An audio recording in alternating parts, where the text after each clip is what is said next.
Muy bien. Bueno, síntesis de aminoácidos. Bueno, acá tenemos, bueno, vimos la HBZ, la de Herbolg y Zelinsky.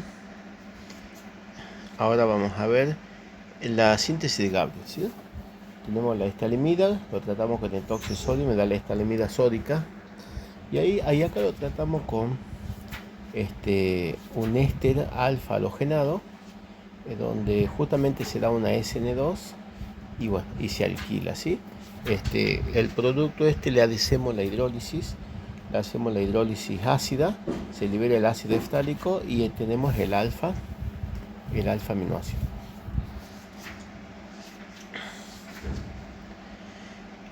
Bueno, síntesis malónica y la de Gabriel combinada. Tenemos el malonato de etilo, lo tratamos con bromo en tetracloruro de carbono, se monobroma. Después lo tratamos con la estalimida potásica, se alquila, o sea, se une. Y después, bueno, ya lo tratamos con una base y con un halogénuro de alquilo. Y de esa manera se reemplaza, claro, con una base se arranca el hidrógeno del carbono, de ese carbono unido al nitrógeno. Y al agregarle un halógeno de alquilo me da una SN2, se alquila. Y bueno, y en ese sentido le hacemos la hidrólisis ácida por calentamiento y se obtiene ese alfa aminoácido.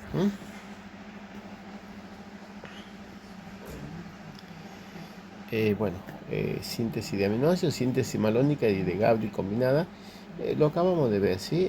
Básicamente acá vemos como el mecanismo, ¿sí? Entonces tenemos es el éster alfa bromo malónico, como es atacado por la estalimida potásica, una SN2, lo ataca nucleofílicamente y después ya con una base, como ya les decía, ¿no?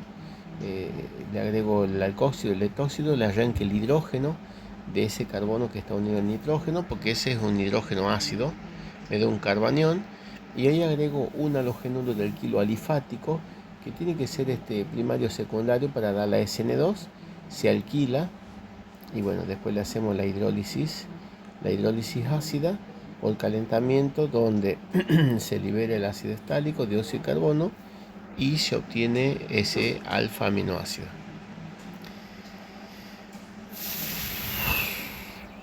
Síntesis de Strecker. Bueno, en este caso, justamente permite obtener alfa aminoácidos con un átomo más de carbono que el compuesto de partida.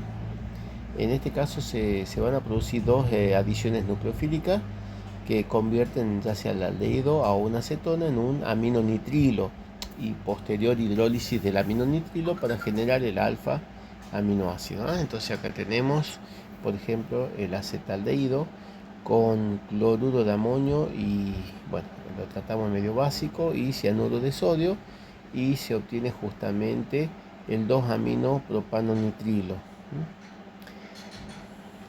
Bueno, después le hacemos la hidrólisis ácida por calentamiento y después le agregamos una base y bueno, se obtiene el aminoácido, ¿no? La alanina en este caso, ¿sí?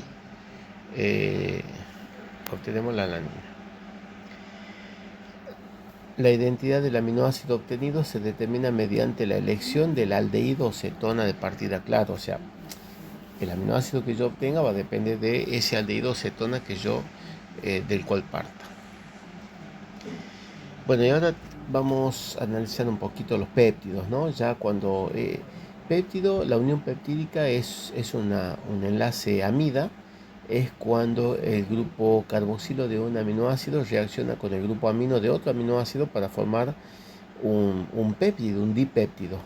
En ese caso, y acá tenemos, ¿ve?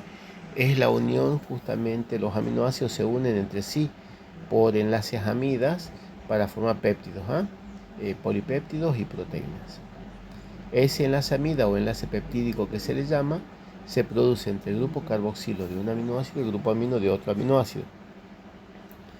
Por lo tanto, el enlace peptídico es un enlace covalente carbono-nitrógeno entre dos aminoácidos para formar dipéptidos con liberación de una molécula de agua. Y ahí tenemos en la esquemita, ¿no? El aminoácido 1 con el aminoácido 2. Ahí está como sombreado en rojito, ¿no? Cómo se ve el oxidrilo del aminoácido 1 con el hidrógeno del aminoácido 2. Eso es el agua que se va. Y bueno, y se unen entre ellos formando este dipéptido. Bueno, la geometría de los enlaces peptídicos. Bueno, acá tenemos nosotros el,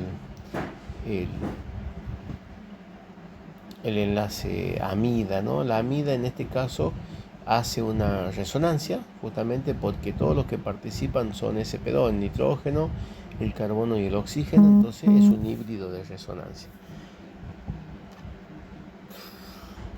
Por lo tanto, es lo que ocurre justamente con la unión peptídica, o sea que la unión peptídica es una estructura rígida, justamente porque es un híbrido de resonancia. Los que sí pueden presentar libre rotación son los carbonos alfa, que son sp3. Bueno, característica del enlace carbono-nitrógeno, es más corto que otros enlaces carbono-nitrógeno, justamente por la hibridación sp2. Presenta geometría plana el enlace peptídico, carácter parcial de dobles enlaces estabilizados por resonancia, por lo que no permite el giro. Los 4 átomos del enlace, el oxígeno, carbono, nitrógeno, están en el mismo plano con el oxígeno y el hidrógeno en posición anti o trans. O sea, es importante ese detalle. Carbono alfa, anti entre sí. O sea, quiere decir que están del lado opuesto, ¿sí? Los grupos R unidos a los carbono alfa están en lados alternados. En ese caso los nitrógeno, hidrógeno y grupo carbonilo, carbono doble enlace oxígeno, pueden formar puentes de hidrógeno con otros enlaces peptídicos, tanto en la misma cadena como en otras adyacentes, y de esa manera se produce la estabilización. Bueno, acá tenemos algún ejemplo, ¿no? Si yo tengo la alanina con la serina, ¿no es cierto? Reaccionan justamente y me dan la alanilserina, por ejemplo. Si se une de esa manera, estos dos dipéptidos no son el mismo compuesto, son isómeros constitucionales, ¿sí? O sea, exactamente, ¿no? Todo depende de cómo se una, ¿no? Si la alanina se le une a la serina, es la alanilserina. Y si la serina se le une a la alanina, sería la serilalanina, ¿ve? Y ahí está me hablando, ¿ve? Que no es lo mismo, son dos péptidos que son isómeros entre sí, son isómeros constitucionales, ¿no? No es difícil, dice, unir aminoácidos entre sí con enlace amida. La dificultad real reside en asegurar que se obtenga la secuencia correcta. Y bueno, acá tenemos síntesis de péptido. El primer paso, protección del grupo carboxilo de un de un aminoácido y del grupo amino de otro aminoácido, ¿sí? Claro, es lo que se protege, ¿ves? Entonces acá dice, primeramente, protección del grupo amino, se lo protege, ¿sí? ¿Para qué se lo protege? Para que no reaccione. Y del otro aminoácido se protege al grupo carboxilo, ¿sí? Y de esa manera ya nos aseguramos de cómo va a ser justamente la unión. El segundo paso sería el acoplamiento de los aminoácidos con diciclohexilcarbodiimida, ¿sí? Justamente se unen justamente, y de ahí una vez que ocurre eso, después se hace la desprotección, o sea, se desprotege los grupos y ya queda la secuencia deseada, ¿sí? En ese caso me queda la lanil-leucina.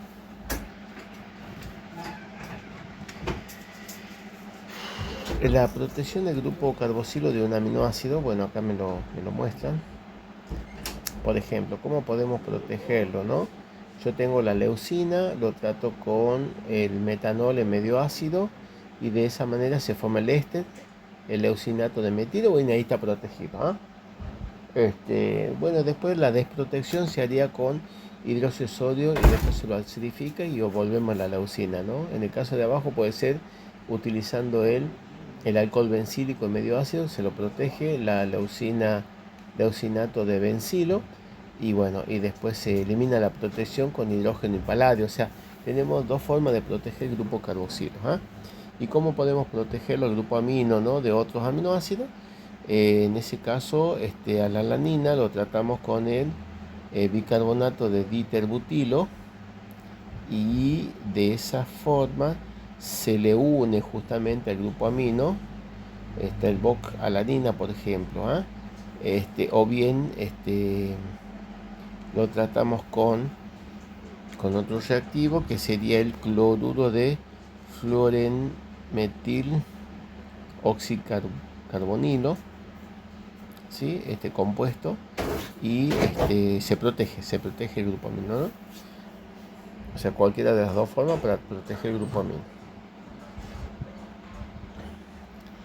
Síntesis de péptido. Entonces, paso 1, protección del grupo carboxilo de un aminoácido y del grupo amino de otro aminoácido. Eso es lo primero que hacemos. Entonces, por un lado, protegemos al grupo amino. Ahí lo hacemos con el box 2O para que, bueno, quede protegido el grupo amino. Y abajo protegemos el grupo carboxilo de la glicina. Eso lo hacemos en medio ácido con alcohol en medio ácido, ¿no? Y se protege, ¿sí? Y después lo tratamos con el reactivo DSC para que reaccionen justamente y formen la unión peptídica. El grupo protector Box se elimina, dice, con un tratamiento ácido, que es en ese caso con ese ácido, ¿no?, trifluoracético, y después con el hidróxido de sodio medio acuoso, el éster metílico se elimina por hidrólisis. Y ahí tenemos la alanilglicina. Así es como se sintetizaría en el laboratorio, chicos. Los polímeros son compuestos que se ensamblan a partir de monómeros de aminoácidos que se unen entre sí de manera similar a las piezas de un rompecabezas. Y ahí me está mostrando para que uno entienda, ¿sí? Un dipéptido contiene 2 residuos de aminoácidos, un tripéptido contiene 3 residuos de aminoácidos, un oligopéptido corresponde entre 3 a 10 residuos de aminoácidos, un polipéptido contiene entre 30 a 50 aminoácidos, y ya una proteína son polipéptidos naturales formados por entre 40 a 4000 residuos de aminoácidos, ¿no? Las proteínas y los péptidos desempeñan muchas funciones en los sistemas biológicos. Estructura de los péptidos, ¿sí? La estructura de los péptidos. Tenemos nosotros, por convención, dice, la estructura de los péptidos se escriben de modo que el grupo amino, ¿no es cierto?, ya sea como ion amonio amino, esté hacia la izquierda y el grupo carboxilo esté hacia la derecha, ¿sí? Así es como se escribe, de izquierda a derecha. El que tiene el grupo amino libre terminal, que se le llama, ese va a ser el primer aminoácido de una cadena polipeptídica, y el que tiene el grupo carboxilo terminal libre del lado derecho, ese va a ser el último aminoácido. Así es como se escribe, así es como se lee. Los extremos izquierdo y derecho del péptido se llaman N-terminal, o sea, amino terminal del grupo amino, y carboxilo terminal del grupo carboxilo. En este caso tenemos dos residuos de glicina y de alanina, ¿no? Es la glicila-alanina. La secuencia de residuos de aminoácidos en un péptido se puede resumir con abreviaturas de una letra o de 3 letras. Bueno, y acá tenemos un decapéptido, ¿sí? La alanil, glisil, cistil, trialil, glutamil, fenilalanil, cistil, metionil, prolil, leucina. Así es como se lee y así es como se escribe. Si es un decapéptido, la cantidad de uniones peptídicas que tiene son 9.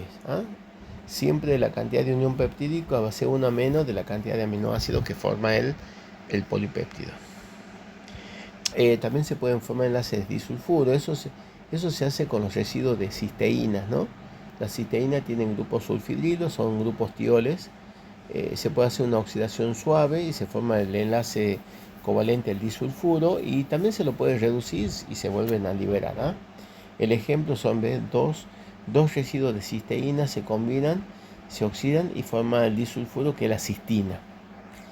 ¿Para qué sirve estos puentes disulfuro? Para estabilizar las estructuras terciarias de las proteínas, ¿ves? ¿Ve? La cadena polipeptídica, bueno, ahí está la insulina, me muestra, ¿ves?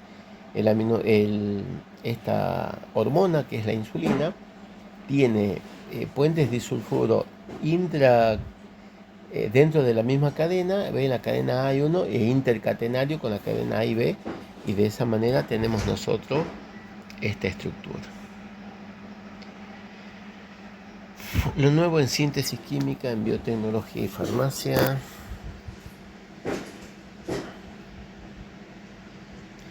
Hito trascendental, le dice, para la medicina en el 2023. FDA aprobó, dice, 4 oligonucleótidos terapéuticos sintéticos. Bueno, y ese sería todo el temita chicos. Esa es la parte teórica. Nos vemos la próxima clase. Chao.